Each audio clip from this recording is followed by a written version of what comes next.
Yo, what is going on, everybody? It's your boy Gripper back here with another video for you guys today.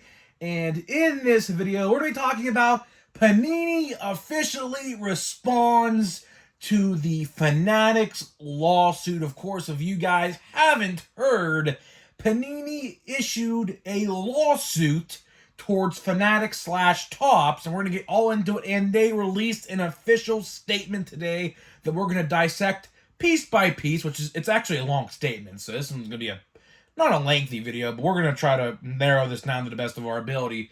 But before we get into that, thank you guys so much for joining me on this video today. Can we get a minimum of 100 likes on today's video, as that is the best way you can help me grow this channel, is by hitting that like button. And speaking of growing the channel, we are doing a giveaway. We're giving away hobby packs of Series 2. All you gotta do to be entered in the giveaway is be publicly subscribed, like this video, turn on the post notifications for all the content you see on the channel, and last but certainly not least, leave a comment in the comment section on who your all-star representatives were on your favorite team. I will pick the winner once we hit 7,000 subscribers. So there is that. And of course, to wrap up the intro, I'm looking for Andrew McCutcheon cards in Series, well, I shouldn't say Series 2 no more, in Chrome, which, speaking of Series 2, side note, not really, but kinda, Complete Set just came out, and there are, of course, different variations. If you happen to pull, I believe it's a hobby-exclusive shimmer. I ain't going to cover this in a whole entire video because there's really no point, but there's different variations of the Complete Sets. And the hobby, I think it's hobby exclusive like it was last year. There are shimmer cards. If you guys pull one of them, let me know. I will buy that off you. And of course, the golden one, there's like a star parallel and things like that. So yeah, if you pull any of them as well, side note, let me know. But Chrome cards, obviously they have the same picture. That's why I got them confused in my head. Looking for Chrome cards of McCutcheon. No base. I have all the base in the world. I have the refractor, I have the prism, I have an aqua, I have a green, I have a lot. And a subscriber actually sent me a sepia, so that's pretty cool. We're going to unbox that tomorrow, I think. It's coming tomorrow, I believe. So I'll unbox that and thank the subscriber when we get to that. And one last little teaser for you guys. We're working on something pretty big in September. And when September rolls around in about a couple weeks, in about 3 weeks already, it's hard to believe it's already August, but the fact of the matter is it's already August. I can't even believe it, but working on something pretty big in September. It's an interactive thing on the channel. I don't think any other card YouTuber does this. I'll leave it at that, but I also like to say this. My goal is always to expand the hobby, right? My goal in this community is to bring this YouTube card community to the biggest heights it has ever seen, right? And what we're going to be doing starting September, is going to do just that. So I'll leave that at that, and don't want to specify too much because we're still like 3.5 weeks away, obviously. So when like the last couple of days of August roll around, we'll talk about it more. But just want to let you guys know about that. So keep an eye out for that because we'll be talking about that in about a couple weeks. So there's that. So now let's get into the meat and potatoes of this video. And like I said yesterday before we started out talking about this, I ain't no lawyer, okay? So we're going to try to break this down to the best of our ability again. Of course, as you guys know, I said yesterday, if you guys watched that, thank you guys so much for tuning in to yesterday's video. We talked about the initial lawsuit, and I said at the end of that video, anytime there's an update, anytime something new comes out about this, because there's going to be a lot. There's going to be a lot that comes out about this lawsuit. I will cover it to the best of my ability. I'm not no lawyer, although I wanted to go to lawyer school, but not in the cards right now. I'm in for business. But I'm going to try to break this down. Now, what we got here today is Panini's official statement on, here's their official Twitter or X or whatever you want to call it now. Here is their tweet. Panini America's statement on Fanatics antitrust, okay? And I'm going to read it. There's like 5 or 6 different slides of photos with the official statement. Before we read that, I want to recap what we already talked about. So yesterday, or I should say on Wednesday, really, or on Thursday, my fault, Fanatics officially issued a lawsuit towards Fanatic. I should say Panini. I think I said Fanatics. Panini issued a lawsuit towards Fanatics about monopolization. And what a monopolization is when one specific company in your niche, which is your market, right, takes too much of the market and basically deems other companies in your said rival uncompetitive, right? So I don't know how long this lawsuit has been in the works for, but they officially announced it yesterday. Obviously, we'll talk about why they did that if you missed yesterday's video later down the line. But here we have today, I'm going to get into it right now, the official statement of Panini America. Now, we don't have a Fanatics statement. I checked all over the interwebs. There is no Fanatics statement yet. But since this release was on Friday, I'm imagining we're going to hear something from Topps or Fanatics on Monday or Tuesday of next week, which, of course, if they do make an official statement, which I expect them to, we will talk about it. But it's kind of a bad time period to do that because, obviously, next week is Platinum Chrome Anniversary's release date.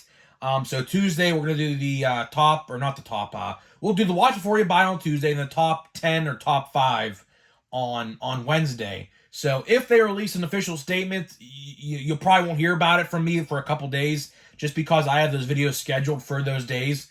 But if it's released on Monday and I don't get my video out in time before that happens, I could, like, let's say if I record a video on Monday, maybe postpone that and then re-record another video with the official statement. I don't know. We'll have to wait and see. It's all going to depend on what they do because, since Panini released an official statement, they will definitely release a statement of their own because, of course, they want to try to pursue, or not pursue you, but persuade you that, what they're doing is right. And that's what Panini is trying to do here with this statement.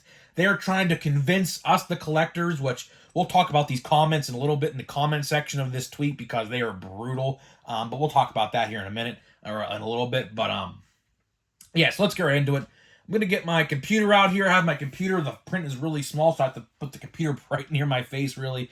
So let's see here. The title is Panini America Group Statement on Fanatics Antitrust. Since entering the U.S. market in 2009, Panini America's goal has been to bring new collectors and consumers into the trading card category to rejuvenate the marketplace to benefit everyone from mass. Retailers and hobby stores are licensed partners at leagues and players associations and individual athletes that we highlight and contract to individual deals to develop the most compelling products, all while catering to the consumer and growth of the overall trading card category globally. Throughout our 60-year history as the Panini Group, our 15-year history with the U.S. market with Panini America, we have driven the trading card category to unprecedented heights never before witnessed among our licensed partners and players through the development in the industry's most popular trading card brands. So there's page 1. Let me scroll over to page 2. All with the primary focus on the consumer and allowing them to collect and consume our products however they want. We have done this and to continue to do this through product innovation, integration, and new technologies, diversified sales, distribution channels, marketing, and strategic collaborations. Panini America was the first of any trading card manufacturer to embrace, support, and welcome case breakers to the trading card community, recognizing that how they consumed the product opened the door to engaging more customers and building new collectors. This element helped provide a roadmap for how hobby stores could execute and engage their customers during one of the most challenging periods business experienced when customers couldn't get in stores, obviously referencing the 2020. Panini America introduced digital trading card apps in 2015, and it was the first and only trading card manufacturer to launch its own blockchain/NFT platform in 2020, a space that we can continue to remain committed to because that is where segment of our collectors choose to experience the world's most popular trading card brands. Last page here, I believe, yep. We got the Panini Group, and Panini America is only trading card manufacturer with a truly global reach with more than 16 subsidiaries around the world and a dedicated direct-to-consumer platform in China that caters to more than 1 million followers and ensures that our licensed partners can reach fans of their respective sport through trading cards all over the world. The Panini Group and Panini America remain committed to growing the overall trading card category across the entire global ecosystem to cater to customers, our licensed partners, and our professional and NIL athletes, next in line athletes. As the market leaders, we take that responsibility seriously, and we will protect and defend our company's mission as well as maintaining the overall health of the trading card category for all of those involved. End of statement. So what Panini is telling us here, this is what is called a mission statement. What a mission statement is what your company is built around. Your mission statement, like for mine, for your perfect example, my mission statement, which I kind of alluded to earlier, which kind of surprised it actually fits well into this, because I actually didn't read this statement until right now. My mission statement, like I said earlier, is to grow this sports card YouTube hobby community to the best of my ability, which, like I said, in September, we're going to do something really cool. And every other month following that, right? So that is what a mission statement is. It's your goal for your business. And that is essentially what Panini is doing here. They didn't try to throw shade at Fanatics, although they kind of did by saying how they're the largest. And to that is true. Panini is, out of the two brands, the largest. Now, it may seem awkward to us that that's the case, but you got to realize here, they are catering to collectors all over the globe, while as Topps, of course, is known for baseball. Now, baseball, of course, is popular in America, Japan, China, those countries, right? Baseball is popular amongst a lot of countries in the world. But what Panini is trying to say here is that they cater to everybody, including baseball fans, which I kind of find odd because their baseball products are by far their weakest point of their company. But what they're trying to say here is they're bigger than Topps, and they're bigger than Fanatics. So by that, they're trying to tell you that what Topps is doing is wrong. So you may be asking yourself, what is Topps and Fanatics doing wrong that this lawsuit has happened? Well, if you missed yesterday's video, there's a couple things that happened. First, they lost the MLBPA licenses. Of course, as you guys know, if you open Panini products that are from 2023, they lost the active player licenses. So players like Shohei Ohtani, J-Rod, Aaron Judge, you name it, they can't be on a card, right? So only prospects and Hall of Famers and past players can only be in Panini baseball cards going forward. Because, of course, guess where that license went? To Fanatics. And then, a couple years from now, January 1st, 2025, Fanatics acquires the NFL licenses. Therefore, basically, Panini can't put active NFL players on football cards starting 2025. And NBA licenses, they lose next year, sometime next year. I'm not sure when. It could be January 1st, 2024. It could be June 30th for all we know of 2024. But the NBA license also goes to Topps next year, along with the WWE. So that is another thing that has sparked this lawsuit. And the last thing, which is the biggest thing probably, is Topps bought the company that Panini uses to print their cards and their products, forcing essentially Panini to find a different manufacturer and or to sell the company over to Fanatics, which again, we talked about this like last year. There was a point in time where, Fanatics was seriously close to purchasing Panini. They were seriously close.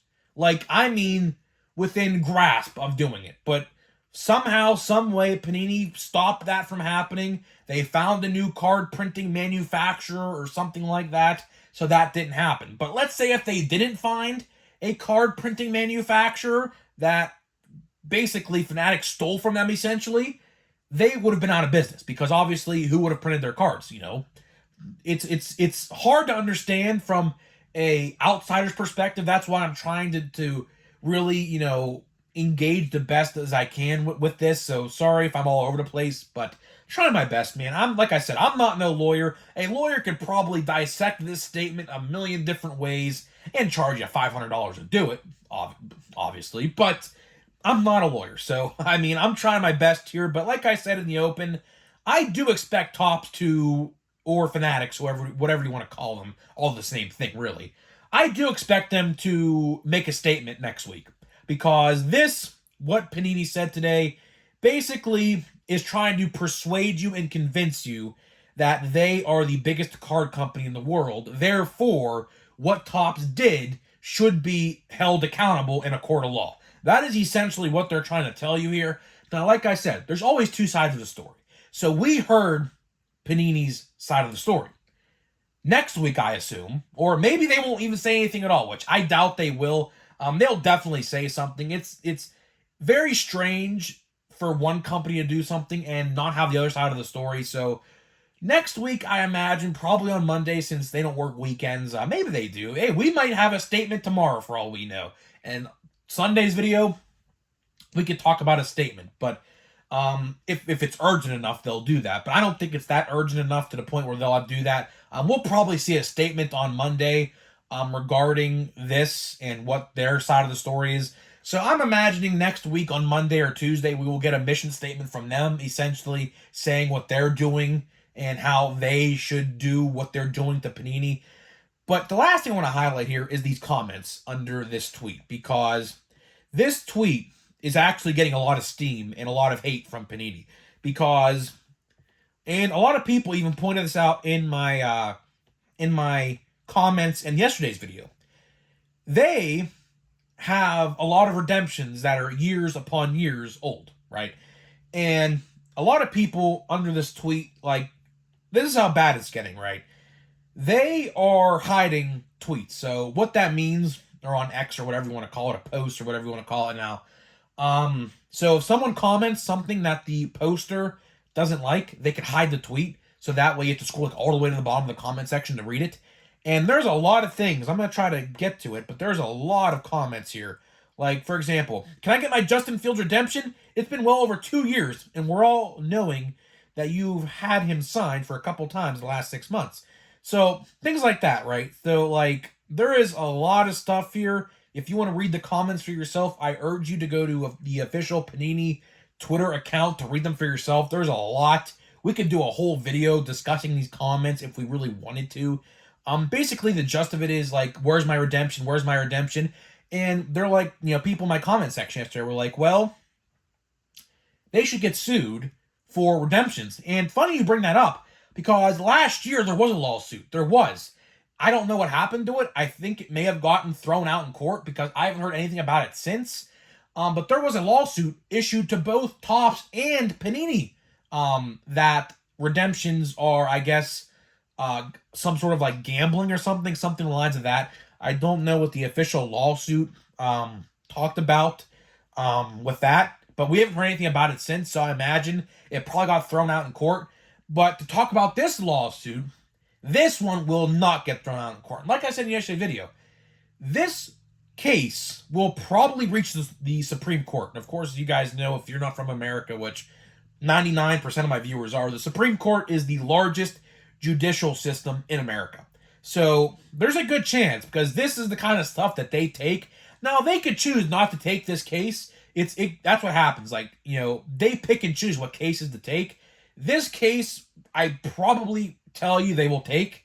And it's going to be interesting. Like I said in yesterday's video, to wrap up this video here, they're probably not going to go to court until next year. So I don't know how much more news is going to be coming out about this in the coming months, but we will probably see them in court over this lawsuit in 2024, right before they lose the NBA license, or maybe this December before. I don't, like I said, I don't know when the NBA license goes to Tops. I don't know, but I know for a fact that the NFL one goes over January 1st, 2025. So, with that being said, that's pretty much all I got for you in this video, guys. Like I said, I ain't no lawyer. Sorry if this video made no sense to you, but like I said, just wanted to read Panini's official statement because, like I said, every time they make an update, I'm going to talk about it, and I'm sticking true to my word. Every time there's a little piece of news that comes out, we're going to talk about it because at the end of the day, this is all going to blossom into a huge story at the end of the day when they go to court and the judges,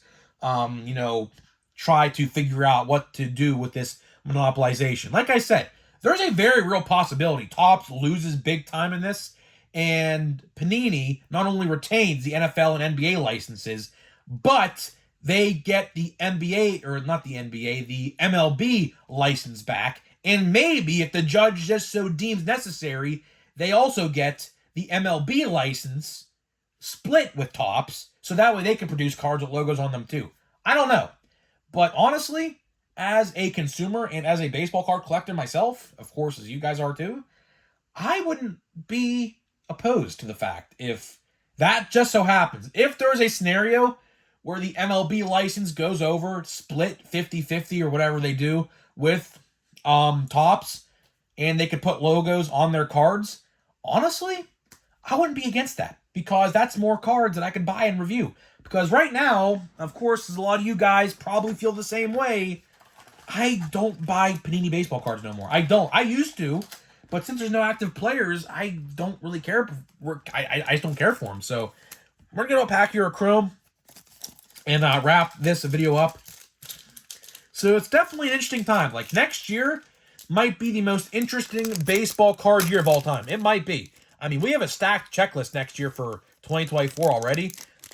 So next year we might have a crazy year. I don't know. I don't know what's going to happen. But we'll have to wait and see. And this pack is giving me some problems to open here. Let's see here. Let's see here. Can you open now? Geez, here we go. Okay. Okay, so what do we got here? Do we have any parallel?